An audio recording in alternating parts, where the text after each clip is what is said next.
Sometimes you can do things the easy way. Other times you can do things the hard way.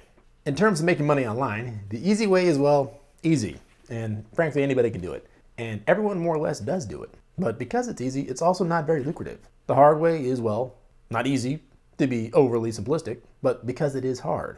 Once you master it, then you either have a great skill, which you can then make more money off of by hiring yourself out, or you can have a great business that you can use to power your financial future. In this video, we're going to talk about the hard way to make money online. These ways are typically what the gurus try to avoid, but in the end, they might actually make you better off. So what's up, you guys? You're watching Finance Squared. On Finance Squared, we love to talk about personal finance, stocks, business, and the tech that powers it all, large and small.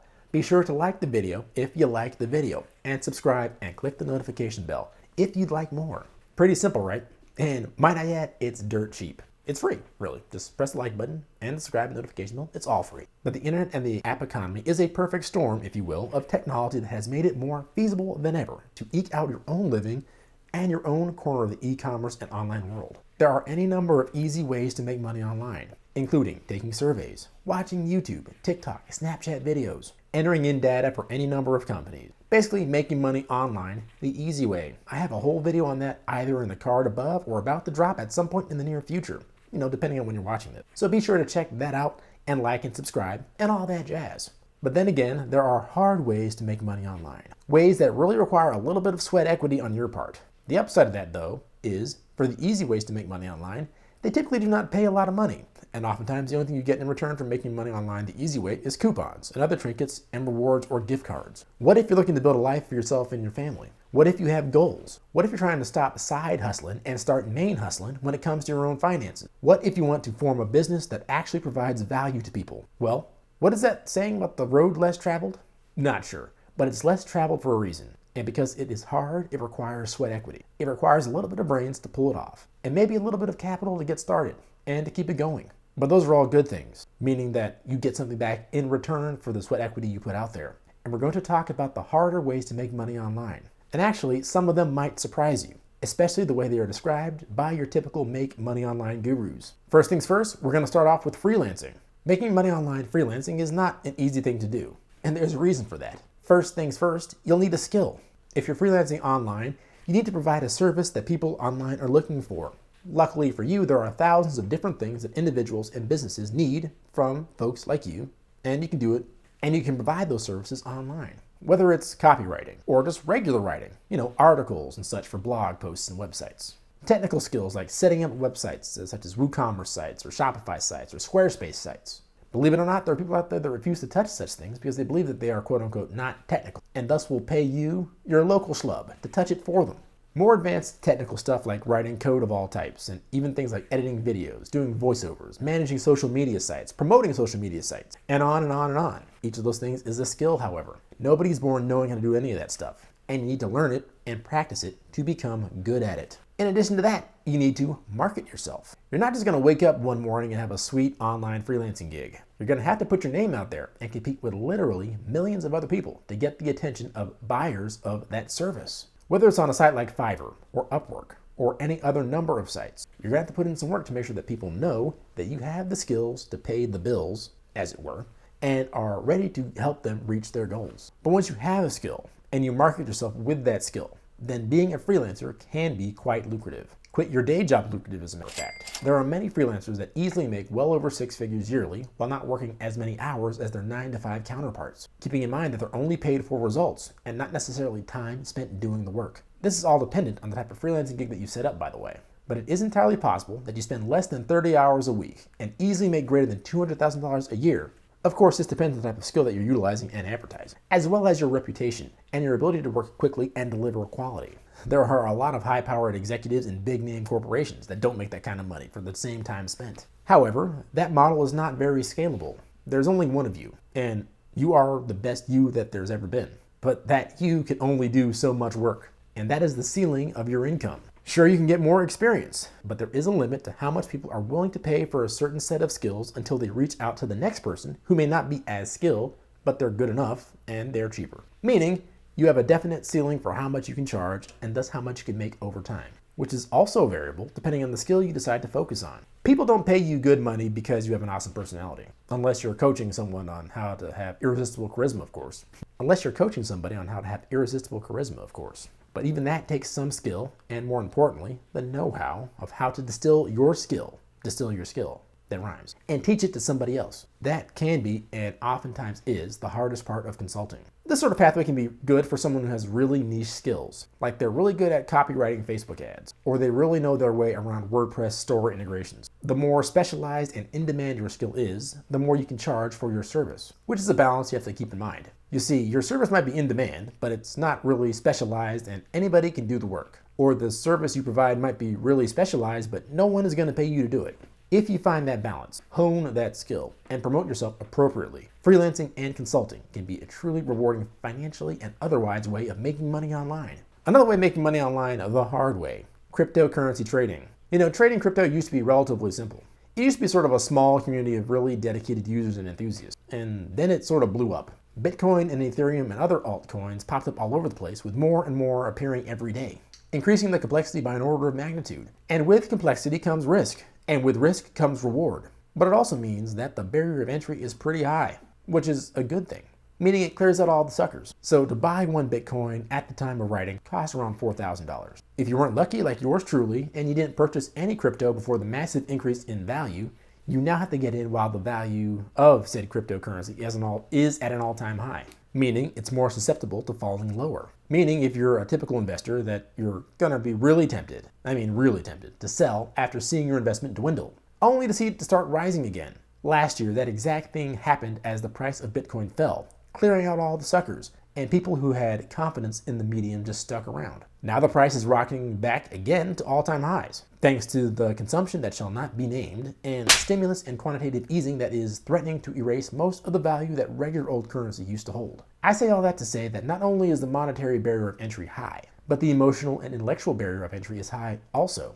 If you're not a seasoned investor, cryptocurrency is not for you. If you have no idea how cryptocurrencies work, then investing in crypto as a way to make money online is also not for you. In addition to that, volatility is real with crypto. I spoke about the price of Bitcoin and how it's been up and down over the last couple of years. Well, the number of altcoins which people tend to end up in because Bitcoin is so expensive can experience massive swings in addition to that. Just take a look at the charts of some of these famous altcoins. Now, a lot of them are up in this pandemic-induced year, but most of them will probably not sustain the levels that they are at now once things return to normal. If things return to normal. Add to that the prevalence of shady initial coin offerings and out-and-out scammers, and the volatility can drive most people absolutely batty. Not to mention, how long will it be legal? Speaking of all the shady activity and scammers, there are no group of people on earth shadier and scammier than politicians. When they realize that people are flocking away from their currencies that they are inflating, i.e. purposely driving value out of for political purposes, how long will cryptocurrencies be legal? We all know that politicians like to control the whole supply of money. How long will they allow alternative currencies that don't have any ties to any central banks just float around? I remember when gold bugs were touting a company that had its own gold repository in Texas and was issuing its own currency.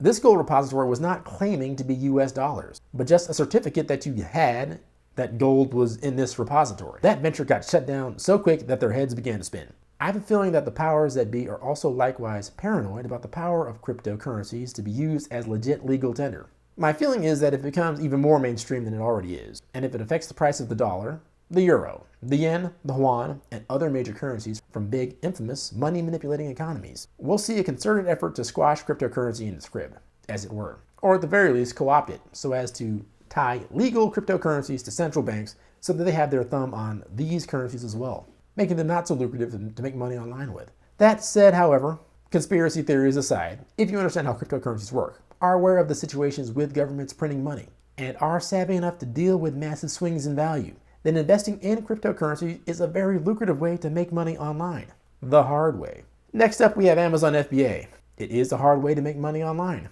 Reason being that the barrier to entry is pretty high, which is simultaneously a plus and a minus, meaning you have lots of skills to learn. Amazon SEO as an example. Amazon SEO, which is not unlike other types of search engine optimizations, will be necessary to learn if you want your product to end up in front of Amazon shoppers. Speaking of SEO, you'll need to write SEO-rich descriptions that also entice people to purchase your product. Not an easy feat to pull off, but once you learn how to do it, you're set. You also have to learn about product development. People will not just buy any old thing that you throw up on a website, including Amazon. You need to have an eye for products that people want to buy and are willing to shell out cash for.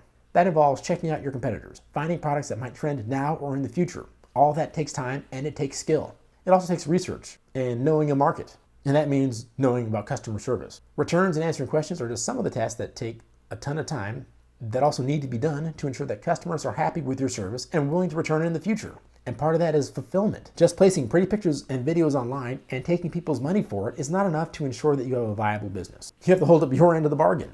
And you actually have to deliver the product to your customer. Whether you store the product in your basement somewhere, or use Amazon's warehouses, or store them in one of the thousands of storage facilities that are popping up all over the place, or any of the other number of ways to do it, fulfilling customer requests is something that is not easy to pull off. And the fees, of course. Given the fact that Amazon charges fees, tons of fees, it can be quite daunting of a prospect to make money off of Amazon. But there is a reason thousands of merchants are on Amazon. Amazon has an enormous customer base filled with customers that are ready to buy.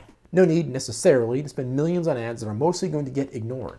People go to Amazon to buy stuff. And if you do the things I just talked about, they could be going to Amazon to buy your stuff. And because of that, selling on Amazon can be extremely lucrative, even including the fees. It's not unheard of at all for people to grow their businesses into 7 and 8 figures, starting in their basements with a product and a dream.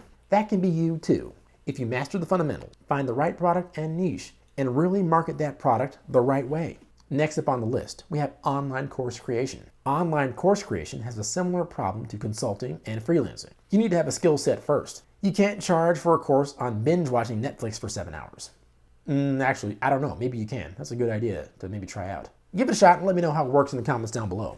But you have to have a definitive and more than likely niche skill set. You also have to hit that sweet spot of being niche and in demand at the same time. In addition to that, you need to be comfortable with making content. Content creation is not easy, particularly when you're trying to make the case that the content that you are creating is worth your customers' hard-earned cash. You see, this channel is free. The videos on this channel are free. Would I be able to make the case for you to watch these videos if I asked you to pay a large amount of money to do it? I'm not sure I could. Having an in-demand and niche skill set helps with that. Being able to articulate what that skill set is and teach it to someone else will help as well. You need all the skills of an above-average YouTuber or Twitch streamer, but also the skills of someone who actually has talent. Just a slight dig at my YouTube family out there, but I mean talent and skills that are both niche and in demand. The thing is, there is nothing but upside to selling courses. As digital products, they are mostly profit. Aside from the hosting costs and other minor fees, you don't have to store it anywhere. And you only have to make it one time and update it every now and again. So essentially, you get highly profitable products that you only have to create one time, which is really the holy grail of making money online. So what next? Well, click the video on the screen to learn about the easy ways to make money online. And don't forget to like the video if you liked the video. And also sub and hit the notification bell. Keeping in mind, a goal without a plan is a wish, and a goal with a plan and no action is a wish list. So take action on your finance goals today, and we'll catch you next time. I'm out of here, guys. Talk to you later. Peace.